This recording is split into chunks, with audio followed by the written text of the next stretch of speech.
Yeah, this is going to be a horrible show. I can tell. I can tell this isn't going to be good. I can tell there's going to be some stern words. There's going to be some disagreements. There's going to be some hard truths, and there's going to be things said from my end that I know a lot of people aren't going to like. But we're going to do it because we're going to stay true to ourselves and push on and discuss our first loss in 6 games, which in itself is something positive. So let's do this. Let's talk about it, and yeah, let's do it.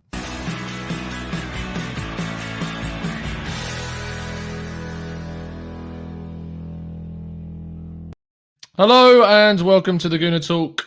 Back again with you guys for another show after Arsenal have finally lost a game against Southampton in the FA Cup 4th round, 1-0.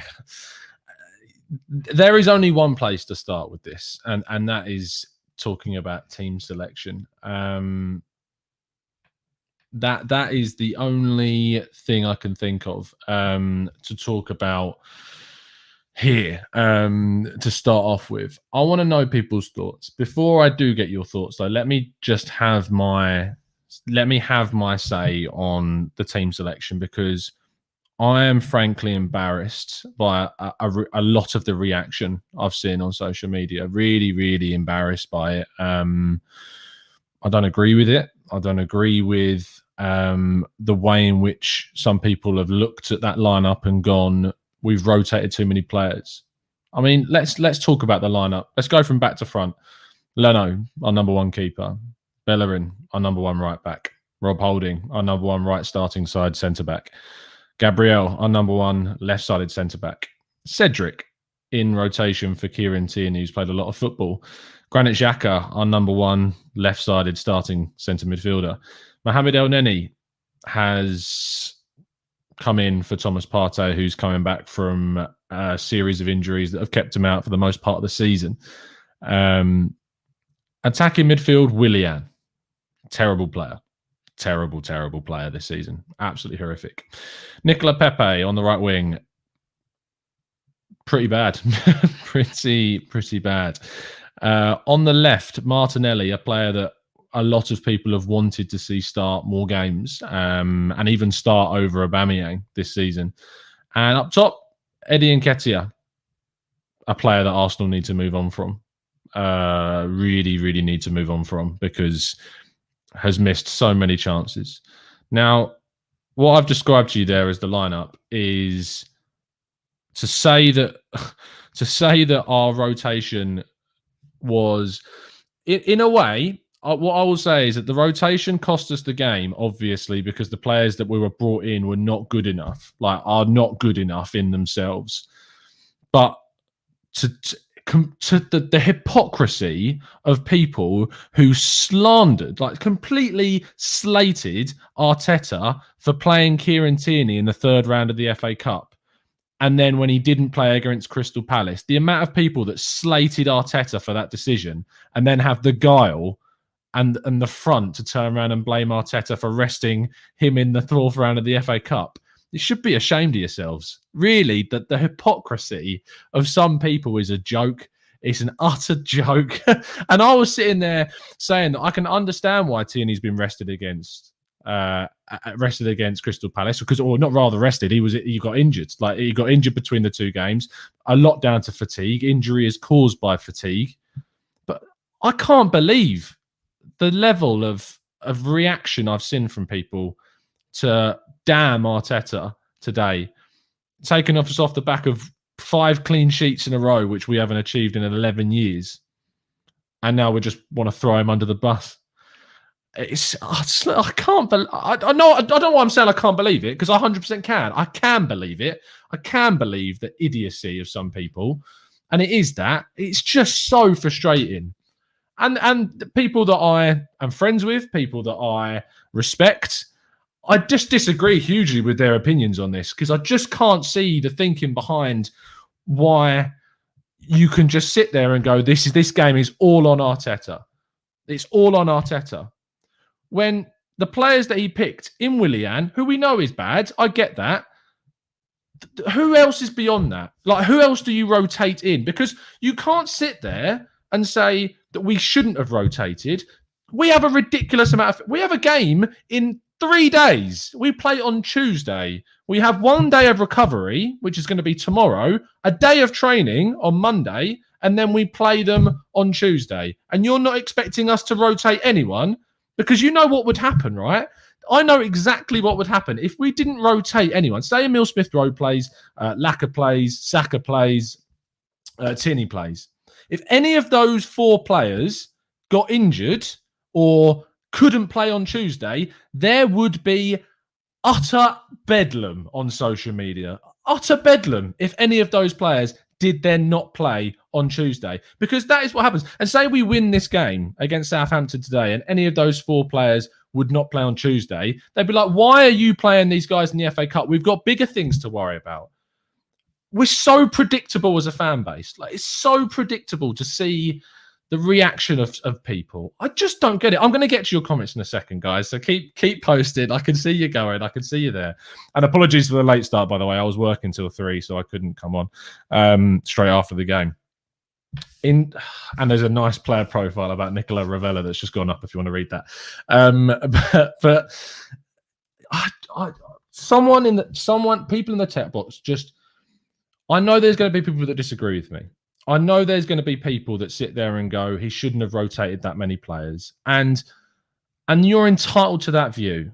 But I would just like, instead of someone going, this is excuses, this is just, you're just being super positive, instead of just saying that, come back at me and explain to me why it's a different point of view. Explain to me, because then we can actually have a discussion about this. Then we can actually have a debate about this, instead of just going, no, that's wrong. Well, that's silly. Because if you're Mikel Arteta, who has got those players that has been signed, we're not going to go into the whole Willian thing. We talked about that on Friday's show on Let's Talk Arsenal about Willian coming in. You've got a player that's on 200 grand a week. You've got Nicola Pepe, who costs 72 million pounds. When you rotate and when you need to rotate, and you've got that level of money sitting in your club, and you're just not going to use them, it's just in itself is silly not to use them. Now, I'm not saying that we shouldn't move them on, but we're not in a position to move these guys on at the moment. So whilst we've got them, we're paying them that money. If we need to rotate, maybe we should try and use them when we do need to rotate. I'm not talking about in the Premier League games. I don't think Pepe and Willian should be starting any Premier League games or any of the upcoming Europa League games. But when there's an opportunity to rotate, in which we still play 4 of our starting back 4 and keeper, I don't see it. I don't see a huge issue with that, to be honest. And also, Arteta in himself was unfortunate to lose Aubameyang. I have had people tweet me saying, "Why did we rotate Aubameyang?" Do some research. He weren't available. He had to go. He had to leave because of a personal issue. He couldn't play today. If Aubameyang was fit, I can't imagine that both Alba and Laka would have been on the bench. I might be wrong, but I can't imagine that both of them wouldn't have been on the bench. And one of them may have come in. One of them may have played instead of Eddie Nketiah, because we've seen that Eddie Nketiah doesn't always start when he does rotate.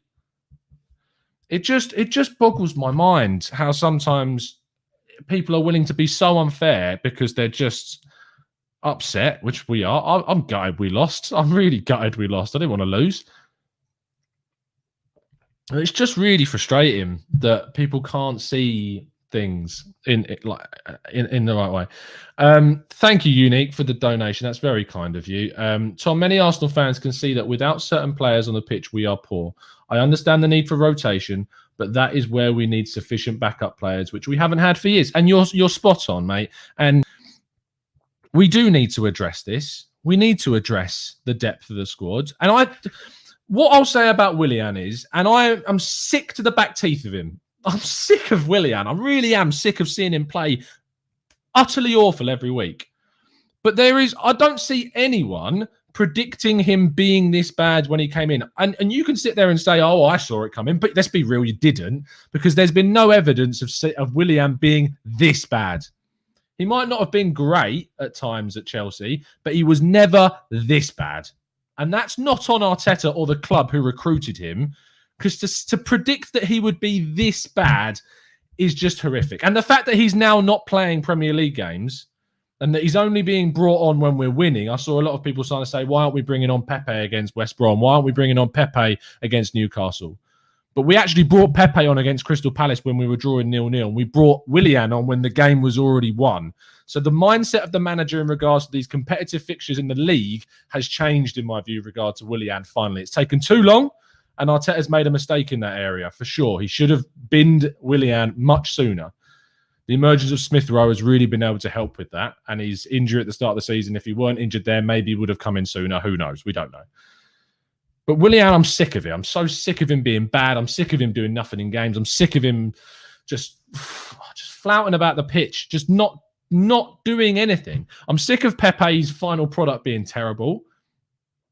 How can he be this bad? He was brilliant in Liga.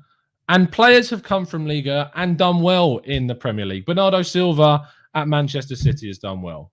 It's not a case of that being a poor league, because plenty of good players have come from Liga that have done well there in transition.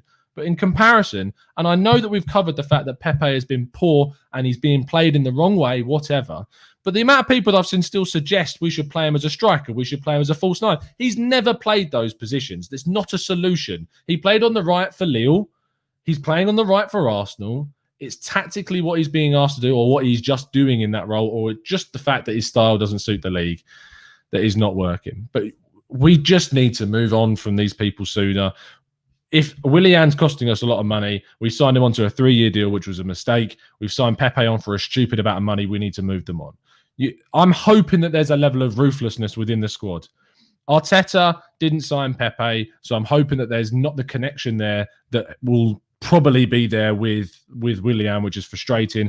But I look at Pepe as an easier player to move on than Willian, because we can get some money for him, because there might be teams out there that would go for him, even if it costs us quite a lot in terms of what we'd lose on the deal. But we just can't rely on him anymore. Like, we just can't. It's just not like that. Anyway, let me scroll up and see some of your comments. I want to get kind of points of view from both sides. Yoni Mac says, who is one of our residents disagreeers, so I like to call you Yonic, but always a pleasure having you in the chat. Arteta is not laying any blame at not laying any blame at Arteta's feet is overreaction on both sides. Negative and the positivity merchants countering the negative. Arteta and the players are at fault today. Okay, I agree, and I'm not, from what I've said. My monologue at the start of this was not to absolve Arteta of all blame. It was to absolve Arteta from singular blame from people. That's what my monologue was about. So if you've interpreted that incorrectly, there's your justification. Arteta didn't get everything spot on today. Starting Eddie Nketiah, in my view, I struggle with it. I struggle with starting Eddie because I don't think in this type of game against the Premier League side, I just don't think he's good enough.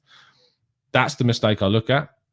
I look at a mistake of playing Cedric as a left back because he offered nothing in regards to, thank you to Balaji on Twitter, at Guna Madras, who sent me a graphic about Arsenal's crossing. Cedric put in 7 crosses and 14% of those, which was just 1, was successful. Hector Bellerin put in 4 crosses with a 50% success rate. And then we had crosses from Saka, Pepe, Willian and Xhaka, and none of those were successful. The final ball into the box from those players was horrific today. But Yannick, I agree with you that the fault of this game goes for both. There were tactical decisions that I thought were wrong from Arteta, Cedric and Eddie being 2 of them. I also thought the substitution of Martinelli rather than Pepe was wrong, but that there may be reasons for that fitness-wise, injury-wise. He may be playing on Tuesday. Who knows? If he doesn't start on Tuesday or if he doesn't at least come off the bench, then there's even further questions. But you're 100% spot on, Yannick. The fault lies at both. There are mistakes of both. But the monologue at the start of the show was just purely turn around to you guys and say that to blame Arteta solely or say that the result is on him singularly is a joke. O'Malley says, remember winning the FA Cup does what? Puts you in the Europa League. We are only 7 points off the top 4. We still have a chance in the Premier League and the Europa League to make Champions League, which is the goal. And this is where the point you're making, O'Malley, there, The FA Cup is obviously the third priority. It's the third on the list. It's behind the Premier League. There should be no one in this chat telling me that the FA Cup is more important than the league or it's more important than the Europa League. It's just not. I love winning trophies. I love them. I really love winning trophies. And I loved winning it at the end of last season. It was great. And I don't think that you should rotate like 11 players and you should just put all kids in. I think that's silly. Arteta rotated players that he needed to, but he started enough for me, like the defence with Gabriel, Holding, Bellerin, Leno, Xhaka, all of these guys. He kept enough quality in there for me that made me think, okay, well, the likes of Willian and Pepe, who I don't think are very good, and Eddie, who I don't think is very good, and El Neni, that's a bit average, we've still got enough that we can stay in this game until the latter stages where if we aren't winning or if we are losing, that we can bring on players like Partey and Laka and Saka, etc., that could change the game in the second half. There was enough for me there that made me think that he's not disrespected that in any way because he started a very strong defence side of the pitch and he rotated heavily up top because the players that have been starting the final third for us are utterly shattered and been overplayed.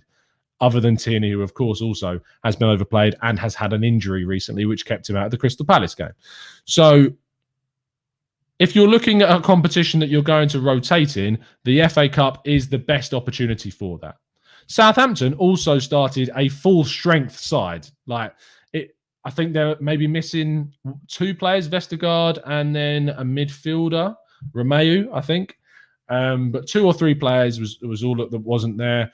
Ings played, Adams played, and Southampton are being very good this season. Are a very good side this season.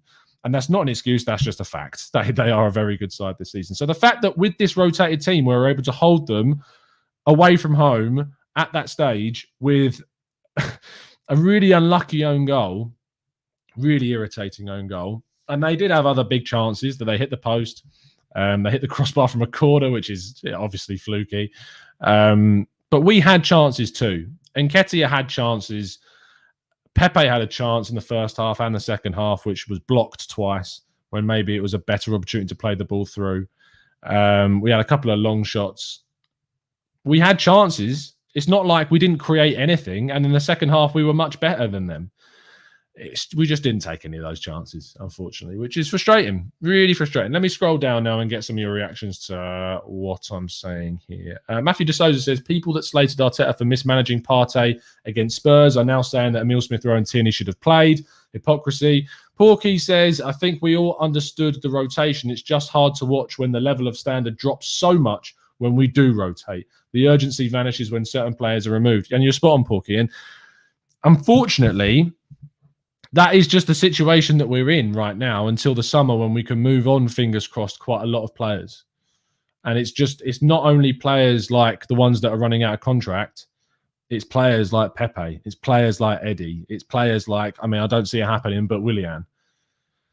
They're the types of players that need to be moved on. And we need to bring through some more of the youngsters. We need to bring in some quality players. That's when, if you move on Pepe and you move on Willian, the signing of someone like Mana Solomon from Shakhtar Donetsk, that makes more sense. Because I don't look at Solomon as, say, someone who comes straight into the team and starts over Saka, over Aubameyang in wide areas, over other players. But he's someone that you bring in to add depth and that is still young and can still develop. That's the type of signing that I see for that area. Odegaard himself coming in provides us versatility. It provides us that depth that hopefully we won't have to go to Willian. We won't have to go to Pepe. We won't have to go to these players because we'll have Odegaard there. That's why that's a sensible signing, because he's versatile. He can play at 10. He can play in the wide area. And that's why we needed to bring someone in. And fair play to Edu for, fingers crossed, getting that deal done. Because the level of depth in this squad is a joke and it's embarrassing and it's come from years of poor recruitment. A lot down to what happened towards the end of the Arsene Wenger era and the idiot that is Raul Sanllehi utterly destroying my club.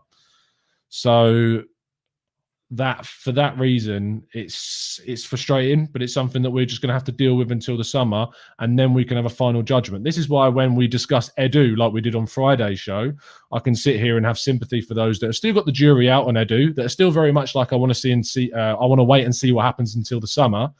Because if Edu doesn't get rid of a lot of deadwood, and when I say deadwood, I mean £72 million Nicola Pepe, needs to be, it's not worked. We need to move on from him. That needs to happen. because he's not good enough. And if he doesn't do certain things, or if it's not counterbalanced with bringing in other players for money. I mean, the fact that the other day, Charles Watts' tweet about the players that we brought in and sold for nothing. We spent £190 million on talent and sold none of them for anything. Ramsey, Alexis, Ozil, Mustafi, Louise, Mkhitaryan, not necessarily. Well, I suppose Mkhitaryan didn't sell him for anything. Santi Cazorla. We would not. We've not made anything from those. £190 million, and we need to get better at realising when a player's not going to cut it, you don't just let them run their deal down until the end, like we did with Pepe, or we are going to do with Pepe. Hopefully not. There are certain players that may happen with, like Lacazette. It may happen with Lacazette, which I'm okay with because he is producing here and there and is doing stuff for us and is an asset to us. But Pepe is just offering nothing. Willian's offering nothing. If you can get a bid from the Middle East, from China, from America, for Willian, for a quid, take it. Just get him off. Just get him out. Just move him on. It's pointless. It didn't cost us a transfer fee. It cost us a signing on fee and significant wages, which if we move on, we're saving money. But it's worthless. Utterly worthless. And I mean, someone needs to ask the question about Willian.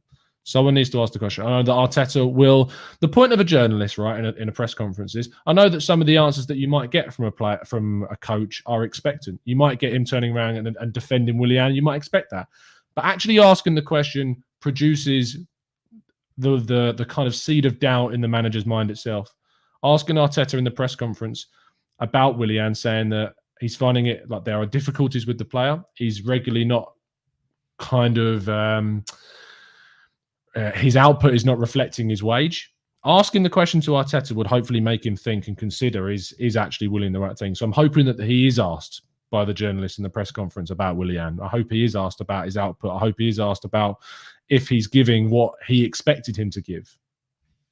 Because even if he answers with a defensive answer, as he should, because he's the manager and he should protect his players, just by asking the question has an impact, and that should happen. Martino says Willian isn't going. He wants to stay in London. He has good wages, and that's it. And that's why I wouldn't be surprised to see him stay. Porky says, when I hear certain posts that come out saying players aren't getting enough chances and need more consistent minutes, it frustrates me when Arteta gives them those minutes and then they chuck it back in his face. Spot on. Big Celt says, if Xhaka is good enough to partner, why can't he perform without him? He wasn't great. I disagree. I thought Xhaka was fine today. If you're looking at this defeat and you're going, it's Xhaka's fault, I question that. I really question that. I thought Xhaka... I mean, let me give some credit to Rohan. I'm sure you all know Rohan's vlog on Twitter. Fantastic breakdown tactically of things. Hugely really good at breaking stuff. He's got his own channel that you should check out as well. He put out a tweet about Xhaka and said, where is it? Let me find it. He's tweeted a lot. But he tweeted out about Xhaka somewhere. I'll find it. At RJ Arsenal blog. That's where you can find him on Twitter. And it was about Xhaka, and it summed up everything I thought about Xhaka today. Here we go. Out of everyone in the back line and the two central midfielders, Xhaka looked very composed when pressured by surrounding Southampton players. We look really uncomfortable, but if we can play around their press, there's acres of space that we can utilise. Talked about that with Xhaka. He was good. I don't know if he's removed the tweet that he put up about Xhaka because he got a lot of hate for his tweet about Xhaka, which was a shame. Because as soon as you do tweet anything positive about Granit Xhaka, or if I'm going to see it in the chat, here we go. Best player today for me was Granit. Very composed when pressured, played some nice forward passes that helped initiate attacks, and very good examples of strong positional awareness defensively. But overall, not many positives to take from today. Like, Xhaka was not a problem today at all. He was on the ball. He passed it out when he needed to. He got tackles in when he needed to. But he's not the player that you should look at to blame today. He is not the player that you look at. If you think that the reason why we didn't win was Granit Xhaka today, there's big problems. We conceded to an own goal and we didn't score anything. And that is not on Granit Xhaka. So, unbelievable, really. Mr. Joker says, we're committed on Pepe. Can't get around that, and it's deplorable, but this is the hole that Raul dug us in, and flung us in. He did really fling us into that. Taylor says Xhaka is a scapegoat as per usual. It's ridiculous. Utterly ridiculous. Yonik says Xhaka was good today. Question mark. No one was good. Everyone was a problem. And I think it's obviously in context. You say a player was good in the bad performance, you're saying he's the best of a bad bunch, and that's the context of it. Can we get rid of you loser? Captain says we have a third of a squad. It was always so I was laughing at that fact. It was always going to be an up and down season. With some good players, but not enough. Our good players can't play every game, and when we have to rotate, we suffer. Chris P, thank you for the donation, says Xhaka was slower in distributing today. No Emile Smith-Rowe or Tierney giving him the space with their movement. He would lose the ball today if he passed quicker. Interesting. I think that obviously he didn't have Cedric. Did you see how far inside the field Cedric was during the game? Did you see how far inside Cedric was? That is a right back playing left back if you've ever seen it. Have you ever seen Kieran Tierney that far inside of the pitch? And Xhaka then has barely an option to pass to out onto the left flank. Like one of Xhaka's best kind of benefits of him is the fact that he unleashes Tierney down the left-hand side. And then we had Cedric playing central midfield. Now I'm not criticising Cedric's performance in terms of him being a poor player. He was very, very good against Newcastle. And I feel like he should start against Southampton at right back on Tuesday. But he's not a left back. And to play him at left back, as I said at the start, is on Arteta. That decision's on Arteta, and I don't agree with it. It's a poor decision. If you're going to play anyone at left back, either you play Saka instead of Tierney, or you go to 3 at the back and you play Mainsley as left wing back because he's played well when played at left wing back. And then maybe you move Xhaka into left centre back. And then you start Thomas Partey. But it's just, you can't play a right-footed left back in our system. Our left-hand side is one of our most threatening areas. Our right-hand side is deplorable. So when you put a right footer as left back, you basically get half of the output of that side. Really, really, poor decision from Arteta playing Cedric there. Really, really was. Nudran says, okay, Tom, at the end of the season, look at how much the videos you put out there defending Arteta. Give me a number which pass beyond you are willing to reconsider your Arteta in position. Again, it's about the thing about being. What I hate is this kind of. I'm not Arteta in. I'm an Arsenal fan. That's how I view it. I defend decisions that I think are defensible, and I criticise decisions that I think are silly, like that I just did there about Cedric. I hate that so many fans want to create divisiveness amongst the fan base. I can't stand it. I thought when Arsene Wenger left, maybe we would move on, maybe we would grow up, but we're not. And there is just so many wanting there to be a division between the fan base in regards to Arteta in and Arteta out. And when we were getting to the stage prior to Boxing Day, when we won 1 game out of 10 games, I sat here with Owen and I sat here with Johnny and I sat here with plenty of people and said, if this continues, we have to move on from the manager because you can't carry on. You can't carry on losing games. So, and I definitely displayed during that period objectivity to say that I'm not Arteta in for nothing because I don't look at myself as Arteta in because frankly, it's pathetic. To consider that the divisiveness of the fan base in that way, like it's just unbelievable, really.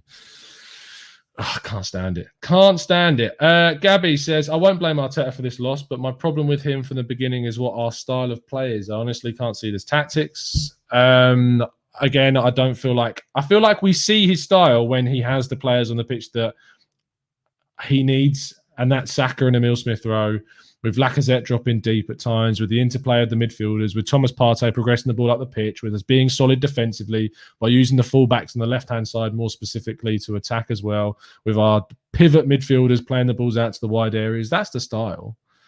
If you want a name for it, if you want it to be tiki-taka or if you want it to be gegenpressing, it's not going to have a name. Like, people are obsessed with kind of what a manager's style is, and Well, actually, sometimes styles are very difficult to kind of define as a simple name. You want a high press. If you want a high press game, you can have a high press game.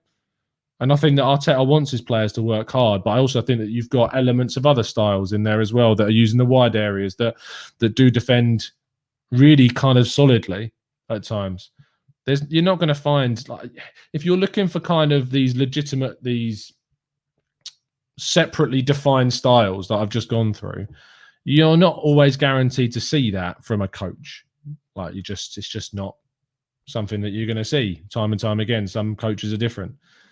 Like what Pep Guardiola's style was at Barcelona is certainly not the style of play he uses at Manchester City. It's completely different.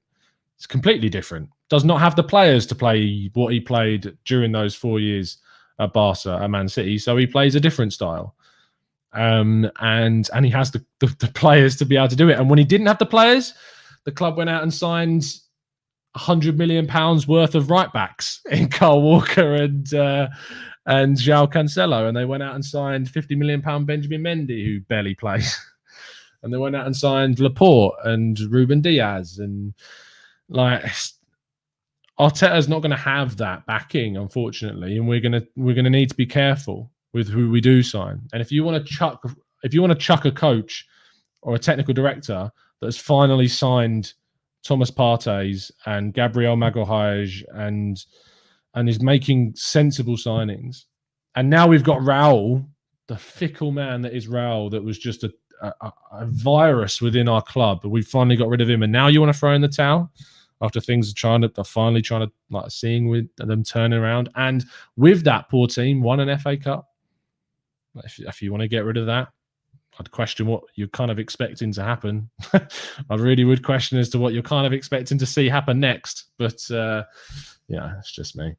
O'Malley, thank you for the donation, mate. The Arteta outers are mad. Now, O'Malley, what I'll say is I'm not going to sit here and go that I think someone calling me Arteta in isn't okay. And I appreciate the donation. And I know you're a big follower and supporter of the channel, and I appreciate you for it. But I can't. It would be inconsistent of me to not point out the fact that calling other people Arteta outers is not adding to the problem. So, like, I'm all for saying that some people that want Arteta to go and then going into that criticism, but let's just try and avoid these labels because it's really frustrating. Anyway, let's get on to your comment. The people that want Arteta out are mad. We are out of competition. They didn't give him the credit for winning last year. It's a good point. Continue to support the content, bro. Thanks, mate. And I hope you took my criticism of the first part of your comment the way it should have been taken. Chris P says, certainly shows we need the depth of an Odegaard that he will provide us with. Willian should be good enough, but his pace looks shots. That's the thing. Is like Willian should be good enough. Like, if you look at what he did last season at Chelsea, he should be good enough for the depth that we needed. Tell me, without the benefit of hindsight, that we didn't think that he would provide us with the depth that we needed. Because we needed depth to Pepe. We needed someone to just, like, push Pepe. We didn't need a 32-year-old to replace Pepe, and that's where I think Arteta went wrong with him. But arguably, he replaced Pepe with Willian, or he felt like he had to, because Pepe was being so toothless and so poor that he wasn't really given much choice.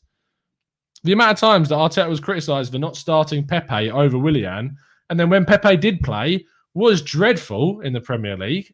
Like, he hasn't got much, and now he's resorted to playing Saka there, and it's worked, and he's stuck him there, and he's continued with him there.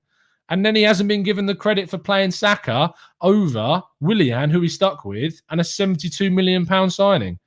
And then people aren't giving him the credit for doing that. So I really kind of struggle there. But you're spot on, Chris. He should be good enough. Like, he should be good enough for what he did last season. But he's just dropped off a cliff. And how you can predict that, I don't know. I don't know how you can predict it. Kofi says, no, you understand some fans never wanted him in. It's not a cult. But just because you never wanted a coach in doesn't mean you then don't back them when they do come in. I saw utter idiots turning around saying they're not going to back him when he signed because he wasn't who they wanted. You're you're not an Arsenal fan, really, but you're meant to be an Arsenal fan, and you're sitting there telling me that you're not going to back him when we actually appoint him. I mean, what's that? I mean, like, it's what's that? It's just, it sounds so like psychotic when you actually think about it, isn't it? Is that you, like, to me, and obviously I only had the perspective of being an Arsenal fan from my own view of being a fan myself. Now, Arsenal is everything to me. Like, there's two sides to my life. Three sides to my life. You have Arsenal, which is a big proportion. You have the other half, and then you have drum and bass. There's three parts of my life that are very big, and Arsenal is huge. And how I perceive Arsenal is that I love it, and I love Arsenal, and that I love Arsenal to the point that I'd never go and support anyone else. That's kind of what a fad is, isn't it? Is you love something so much that you could never see yourself, no matter what happens, supporting someone else.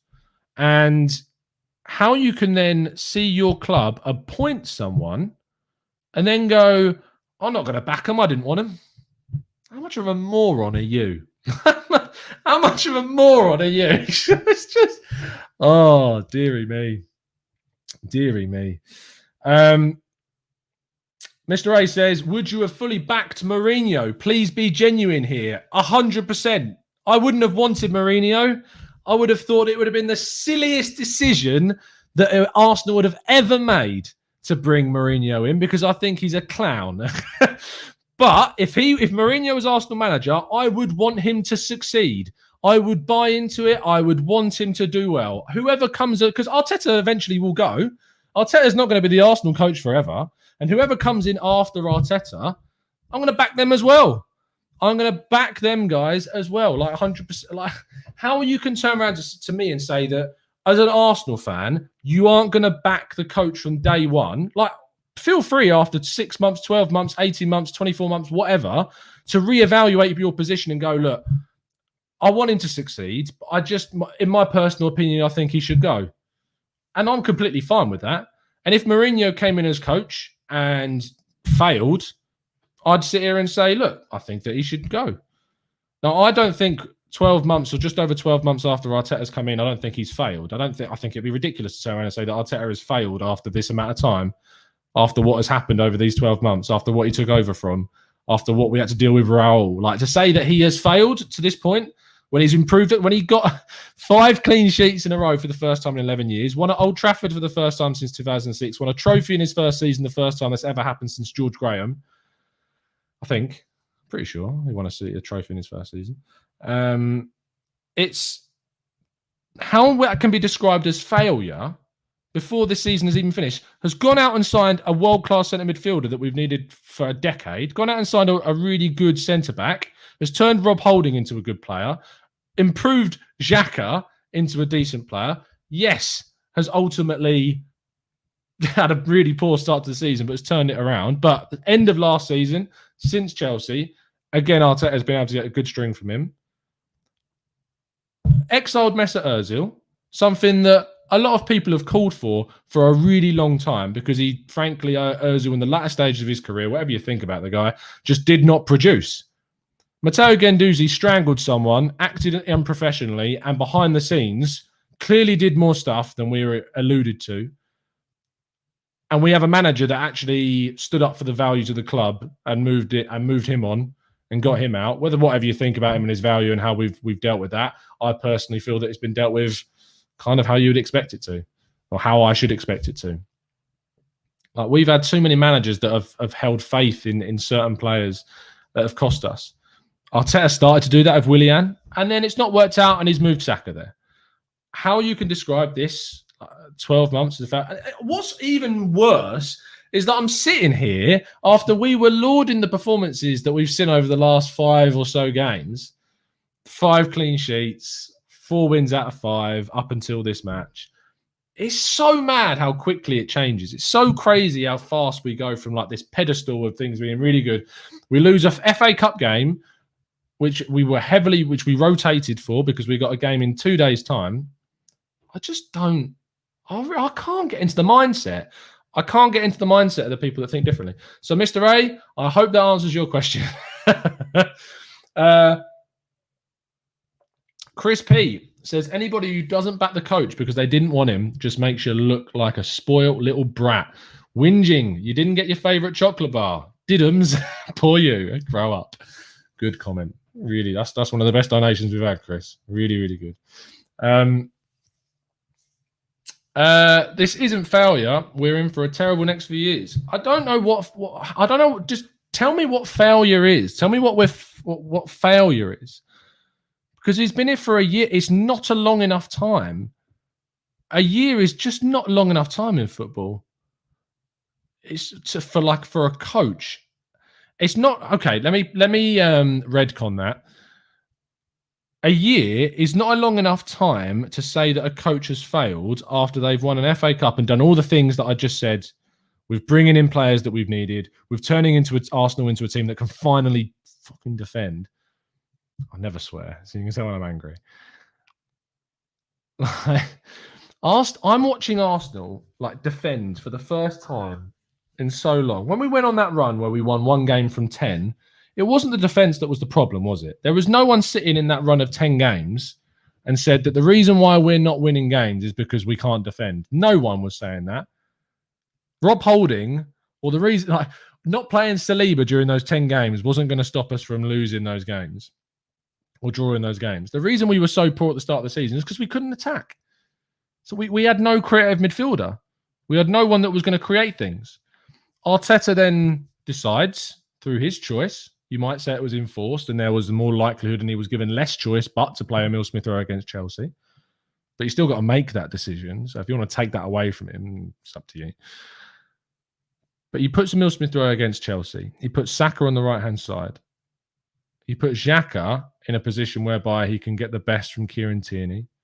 Brings him back into the fold, despite a lot of people, including myself, never to play Xhaka again after that red card. And then we turn it round.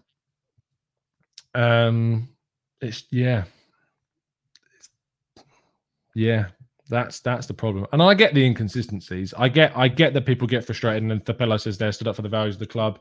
Are you serious? Xhaka threw the armband. He did that under Unai Emery, by the way, not under Mikel Arteta.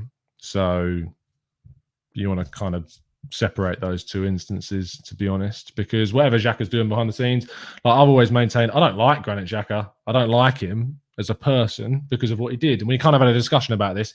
I don't know why someone can't not like Bellerin as a person unless their only view about him as his personality, which would be strange.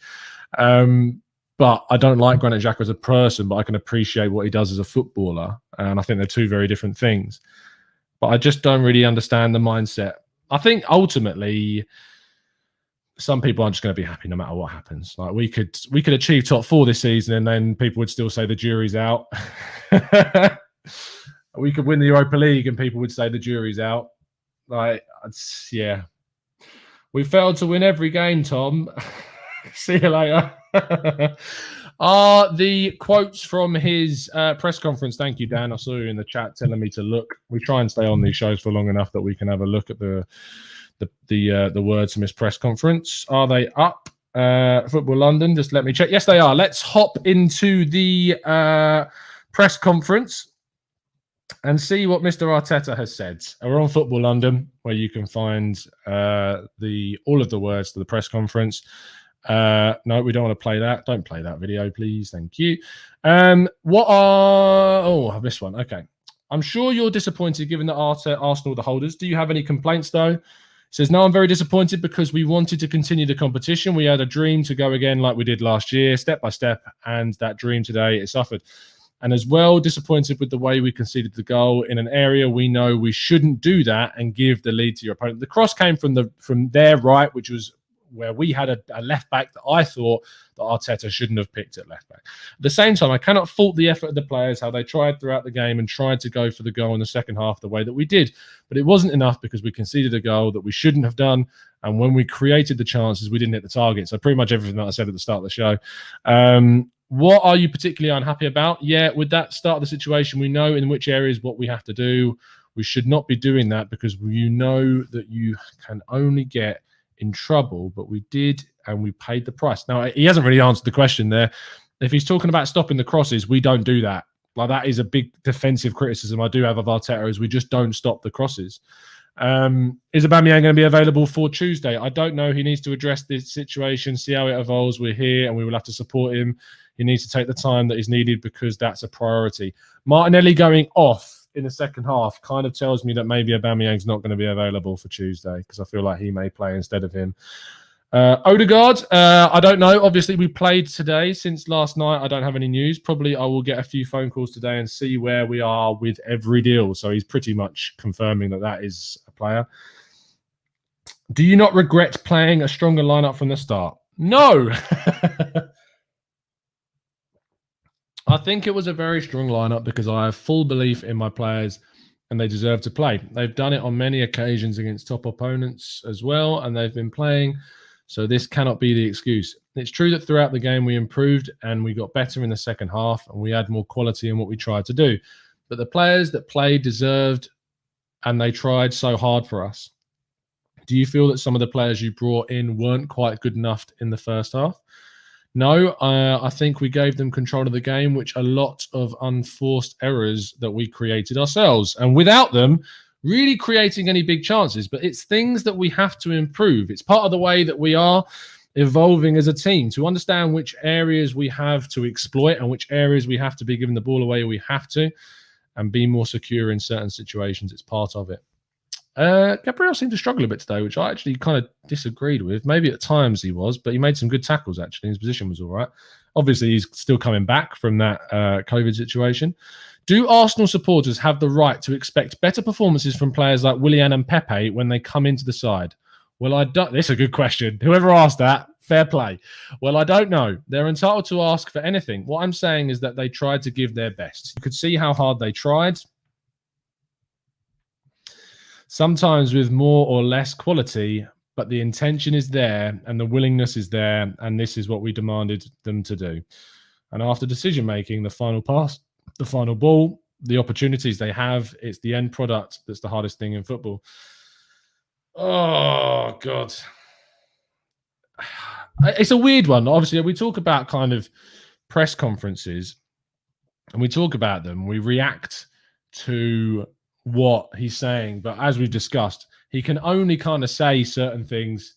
He's always going to defend the players.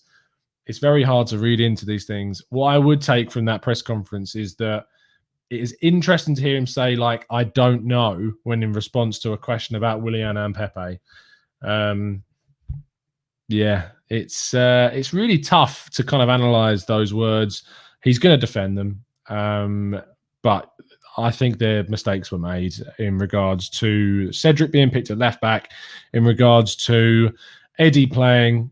Lacazette could have come in, maybe, in that position. I think everywhere else on the pitch, though, I didn't have too many kind of queries about the lineup. Willian, I mean, maybe you could play three in midfield with Maitland-Niles and go for that. But, I mean, Danny Ceballos isn't available at the moment, so that's a problem. I feel like maybe we could have gone with Ceballos over Willian if he was fit, but he wasn't, so he wasn't an option. Yeah, and Daryl Price says, and what is he supposed to say exactly? Like, what? I don't know what he's supposed to say. It's just, I'm just glad that he was asked those questions. I'm glad that he was asked about Willian and Pepe, and I'm glad that he was asked them in the direction of the fans are wanting more and they're expecting more from those guys. So, yeah. Well, I don't know what you expect from him to come out and say, no, Willian and Pepe are terrible. Like, their performance was terrible. I know he turned around and said that Pepe let the team down, but that was because of a red card. And it's different to actually like having a go about his performance. I think that's different. Porky Pork says, unpopular opinion. I hate when people say that. Probably, but I actually don't think the quality in the squad depth is able to sustain ourselves in all competitions. Rotation seems difficult for us to do, and they need to push on now. At the end of the day, if you're going to look at the FA Cup in a positive way, that us not being in it gives us less games to play. Obviously, it means that we can't win it, which sucks. But it gives us kind of that, we're not going to be involved in as many games. There's going to be weekends where we can rest. We're quite lucky the fact that we've not had any games needing to be rescheduled. So we might have a week off at one point, which is going to be great and kind of really be good for us to recoup. I'm not saying I wanted us to lose. I didn't want us to lose at all. I'm just kind of, looking at a positive of going out, which is always important to do. You should always try and look at things in that way. But yeah, it's Oh man, it's just it is how it is, I suppose. I don't know what more we can really say about the game from where we are now. I think we've kind of covered everything that we could have done, so I'm probably going to finish things there. We have a podcast tomorrow where I'm going to be chatting to Lee Judges, and I'm excited to be chatting to Lee because I'll tell you why I'm excited to be chatting to Lee because Lee is in agreement with a lot of the people that I've criticised and a lot of the people that turned around and said that this is on Arteta. So me and Lee are going to have a good debate tomorrow, and we're going to have a good chat about things, and I look forward to that. So that'll be at 8:30 tomorrow. Me and Lee on the podcast, having a chat for an hour about rotation, about Arteta, and ultimately getting what he feels. DJ's in the chat. Thanks, DJ. You absolute legend. Thank you for dropping the likes, you frauds. That's my views of the day. Let me know what you think in the comments. Please let me know if there's any big news this evening that drops. I'll jump back on and we can have another chat. Our sponsor, Football Prizes, the prize for this week is a signed Thierry Henry shirt. So if you'd like to win a signed Thierry Henry shirt, click the link in the description, go into Football Prizes and buy a ticket for the raffle that will be for next Friday. Unfortunately, none of our TGT people won the Vieira shirt. It was a long time subscriber of Football Prizes that won the Vieira shirt. So I really want one of our TGT viewers to win the Arsenal prize next Friday. So let's go out and buy some tickets, guys, and try and win it. Of course, our members will get a free ticket. One of our members, will get a free ticket on next Friday. We do that through a raffle. So I will be putting up the Discord message for that very, very soon. But please drop a like on the video. I know it's crap. I know the fact we lost isn't great, and I know that you may not agree with some of my views, but I welcome the opposite side, and I welcome the opposite side's opinions and views as long as they're always respectful, which most of you are, which I appreciate. Which is why I still read out your comments. So if you could leave a comment explaining your point of view from the game, please do. Please be respectful. I only say this after we lose because I know what people can be like. Drop a like on the video if you've enjoyed it, and importantly, have a fantastic rest of your Sunday, Sunday, yeah, and hopefully Tuesday we'll be back with you for one of the watch-alongs. Fingers crossed. It's been a bit because I've been working and stuff, not been able to do the watch-alongs, but fingers crossed they'll be back on Tuesday as well. So we'll see what happens. But absolutely pleasure speaking to you guys as always. And as always, I'll be Arsenal.